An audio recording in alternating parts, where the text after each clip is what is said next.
All right, welcome to the Coach Corbin Show on the road once again. This time we are at NICOMA Park Middle School, 8th grade class of Mr. Dooley. Not the same Mr. Dooley you hear every night or every Friday at the football game, but Voice of the Jackets. Voice of the Jackets, but Mr. Dooley's son, Sean Dooley, who's 8th grade teacher here at NICOMA Park Middle School. And to our left, who you'll be hearing from shortly, is Coach McGinley. Surprise, surprise, I didn't know he was here, and we're going to throw him on the show. There he is. So let's talk a little bit about last week. First district game against Dell City. Take us through that one, Coach. Yeah, really proud of our kids. Thought we improved in a lot of areas that we were trying to focus on. We were able to limit turnovers for the most part, limit penalties. And kids playing smart and playing really hard. Through 3.5 quarters, we're right there. And I left really encouraged after the game of how close we are. I think Dell City's a top 3 team in the state. For sure. Our kids are right there, have a chance to go up late. Have a chance to go up before halftime, have a chance to go up late towards the end of the game. We had a couple of bad snaps and this and that kind of happened that that will cost you in tight ball games. But the encouraging part is you're left going, man, we're this close. We're this close, and we're not playing to the best of we haven't reached our full potential yet, which is encouraging. Yeah. And so some of those mistakes that we're making, I'm glad that we're making them in week 4 and not making them in week 8, 9, 10. And we still have time to correct them. And we've had a great week of practice and preparation for our next district game. And I left really encouraged. So I'm excited about our team. I love these guys, love these coaches, and love this team. And we're ready to get rolling. Yeah. So and I know Mr. Crowder has been studying the 4th down penalty in that late hit call. Yeah. And so it was tight. It was very close. I'm never going to argue it. It's we got to play smart. It's like, but do I always agree? No, I don't always agree. But it is what it is. And it happens, and we got to try to find ways to correct it. And so we'll take ownership of that. And we have been. We've limited those, and we'll continue to limit them. But you've heard me on the show before. Right. It's we have an extremely young team, and sometimes young guys do young guy stuff. And it's like you're trying to teach them, like, hey, this is why you don't do these things in these situations. And we're not quite there yet, but we're making strides and getting where we want to be. Okay. All right. And so we have Putnam City. Yep. Putnam City. It's Friday night. We're traveling to PCO. Yeah. And I'm gonna put Coach McGinley on, and let have him throw some of his stuff into the mix on PCO. Welcome to the Coach Corbin Show. Thank you for having me. First of all, I'm going to come take it back in history a little bit here with Coach McGinley. Coach McGinley, kind of take us through a little bit about your background and kind of how you've gotten on staff in Choctaw. So I graduated from Choctaw High School in 2015, and then the year after that, I helped out with Coach Stilbeck's staff for 2 years. Then, whenever Coach Corbin came on, I came on full time, and I've been working for them ever since. I've been going to Rose State, and then finishing up my final semester here over at UCO, doing my student teaching here. So. And Coach McGinley, if you don't know, he coaches offensive line for us, but he's also kind of unofficially he keeps everything rolling on Friday nights. And if you've ever been to a game on Fridays, we call Sky Coach out there, which we have television on the sidelines, and so we can basically have instant replay with our surfaces, which are kind of like iPads. And so we get those all the time. We have 6 to 8 of them on the sidelines. We have them up top. We have them in the booth. We have them on the ground level. And Coach McGinley, if you'll see him on a Friday night, not only is he coaching, but he's also kind of repairing and keeping things going and hustling back and forth, and does a great job. And because we have an end zone camera, a tight shot, a wide shot, and all these different camera angles that he helps keep going during a game. It's hugely important to us and does a fantastic job. Also does just an absolutely outstanding job of relating to kids. Kids absolutely love him and does a really, really good job of, of fostering relationships, which, as we mentioned before on the staff, is, super important to us on this coaching staff. Does a great job. Thank you for the kind words. Previewing PCO this week, as you mentioned. PCO is 1-0 in district. They beat PC West last week, and so they're 1-0 right now. So we're looking to get our district win this week. Coach, they're coached by John Garfield, does a great job there. He's continuing to, their kids are playing discipline, they're playing well, they're playing hard. And like I said, as I mentioned, they got their first win last week, and so they're going to be feeling hot, and excited to going into this week. And so, our message for us is always take care of ourselves internally. And our message with our kids this week and our focus has been, we're going to establish a run game, and we're going to stop the run. And those are two things that we're going to do this week, and we've been really emphatic about it, and we're going to make sure that those happen. We've had a great week of practice to try to get us there, and our kids have responded to the challenge, and I look forward to Friday night. It's been a lot of fun. Yeah, should be good. keep us rolling with with video and everything this week, and hopefully everything works. Hopefully. Yeah, and all those things. So I appreciate it. And I'll butt in too. Mr. McGinley, he's student teaching in this classroom, in my classroom, where I did my student teaching with Mr. Werner, who was a longtime teacher here, who Mr. McGinley also had as an 8th grade history teacher in this room. Oh, wow. So it very much is life cycle. It's a Life circle, cycle. and he's doing a great job in the classroom, and we're actually going to be very sorry to see him go, and I keep joking around that I'm going to find a way to make him repeat it in the spring just so he has to be here. He does a great job, and so it's full life circle. And as you mentioned, we're filming live from audience from your classroom, and so that could be you guys, boys and girls. That could be you. You could be sitting right back in the exact seat you're in now as an adult. Yeah. And most of you will probably say, I'm not going to teach. I was one that was, I'm never going to be a teacher. And here I am.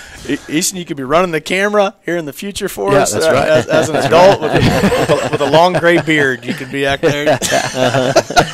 All right. Well, we are here.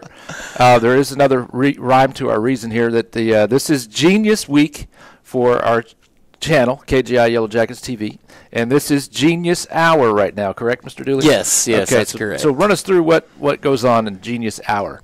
Well, for a few years, we've been talking about how to improve on what we used to call advisory, where a lot of times we saw it as just kind of a wasted 35 minutes every day that was really a study hall. We would do some guidance lessons, but we just thought, what can we do to improve the school's culture, give more electives for the kids, and to just have fun, to give them something they can come in and have fun with. So every core teacher here teaches a various elective, and mine is video game history.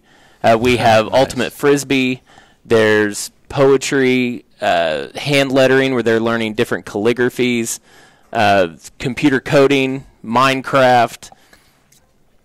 There's a class that's building catapults and bridges, so just doing a lot of hands-on type projects, and just trying to do something fun for the kids to keep them active and wanting to be here. We do it Tuesday through Friday, and they're going to be on 5-week rotations. So every 5 weeks we're going to switch and then teach something different for another rotation, and that way it just keeps it fresh. And so throughout the year, it opens up the possibility of almost 30 different classes these kids can take throughout the school year. So there are 30 different options that they could have. So at least they can find something that would interest them in that.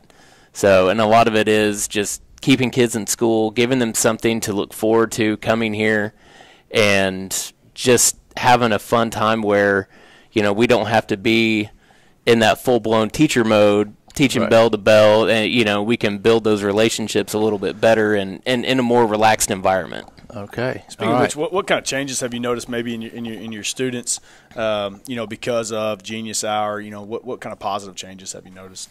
Oh, I think for sure the kids who like to get up and be active, it burns up some of that energy in the mornings. I think what we're going to see is attendance is going to improve. Those students that have something fun that they want to do, and I think it's just something that they look forward to. So if they get in trouble and they are in ISI or anything, then that's something they don't have. They don't have that option. So I think we're going to see a big improvement in a lot of those areas. And, we just started it last week, and it's been a blast. It's been a lot of fun. And all the other classes that I've talked to, almost every kid has just had a really good time with what they're doing.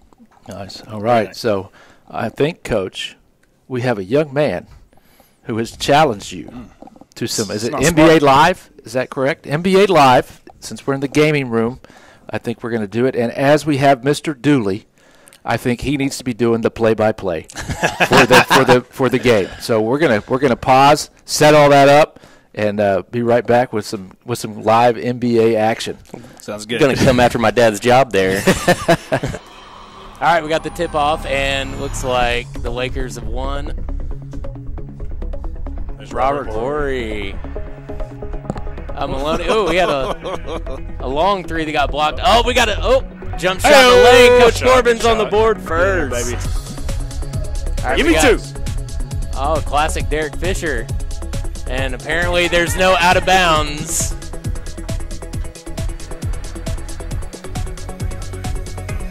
These were cutting-edge graphics in 1999. Oh, we got Charles Barkley in the lane, and he... Needs to make that? No, at long distance, Maloney's bringing it up. Oh, down to Sir Charles. Oh, jumper at the elbow's no good. Oh, little point center action with Shaquille O'Neal. Oh, and way out of bounds. And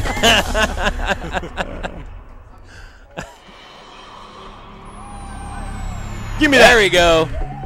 Give me those buckets. Another little runner. So, Coach Corbin has a firm lead, shooting 50% from the floor. And his competitor, Isaiah, is a solid 0%. There we go. Yeah. You got to have that teamwork, baby.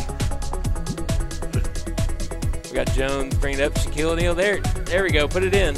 Oh, there it is. There it is. He's on the board now. On the board, that's it. Maloney passing it down. Oh, quick two. Quick two. We had 10-2. Rockets 10-2. About to order some nachos.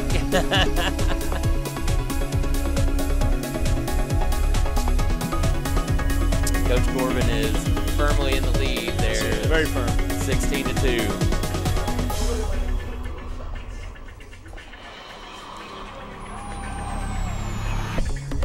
Oh, these video games are so great. There's no out of bounds. There we go. Broke that 8-0 run. Isaiah's got a chance. Oh.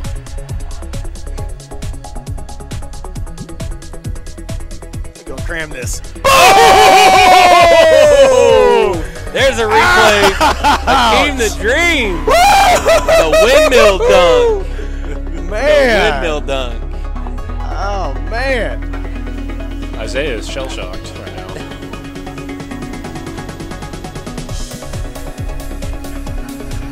There it is.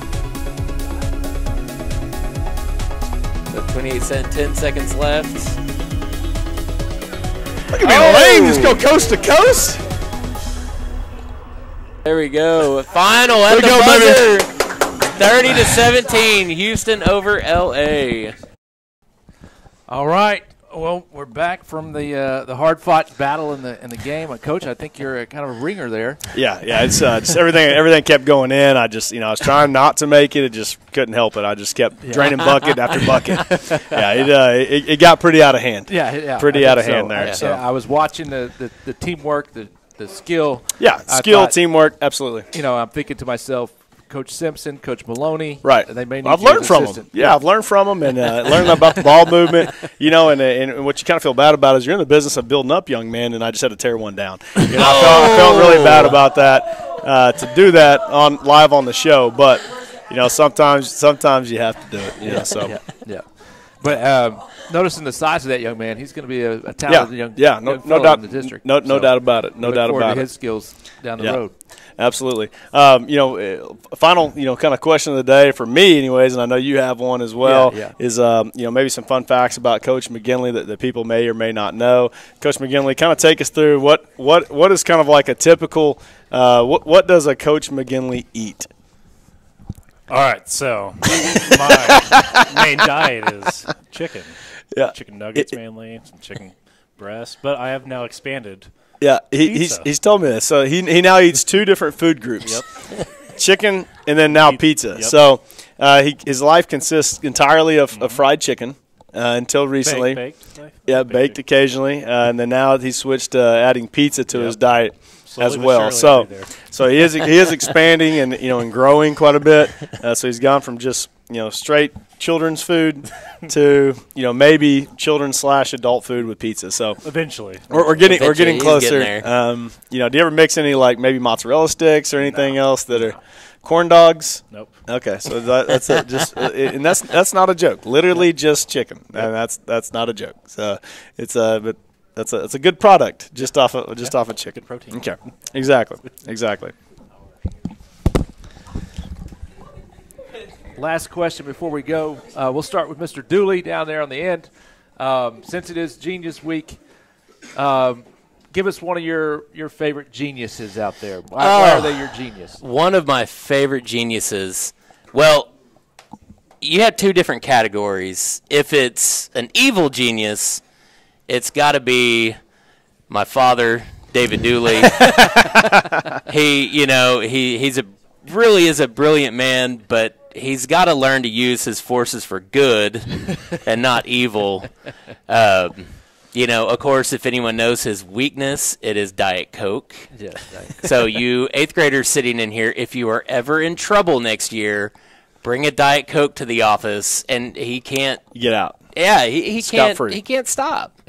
So, but studying U.S. history pretty in depth for the last 5-6 years, I really always come back to the genius of George Washington and Alexander Hamilton, of their political brilliance, their tactics used on the battlefield. I mean, Washington he failed and failed and failed, and then he always seemed to either barely escape.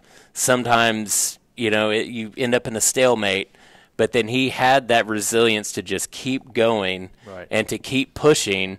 And then as soon as they had an opportunity at Yorktown, man, him and Hamilton were on it. They were able to defeat the greatest military in the entire world with a bunch of volunteers, a bunch of just normal, everyday people that had very little training. So I always kind of come back to that every year of how brilliant those men were. Yeah. And they did incredible things with very little. Right. Yeah.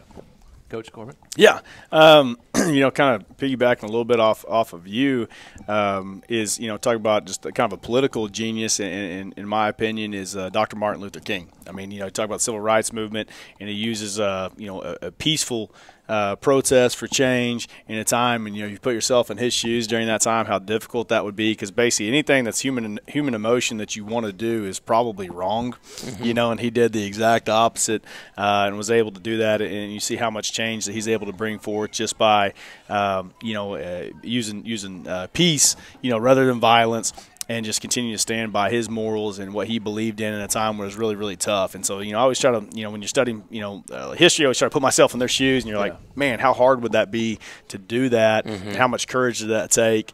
And it was absolute genius, because I don't know that anyone else could do it. Yep. Okay. Well, I think I just heard the bell for this class to be finished, so we will sign off here. And Mr. Dooley, thanks for hosting.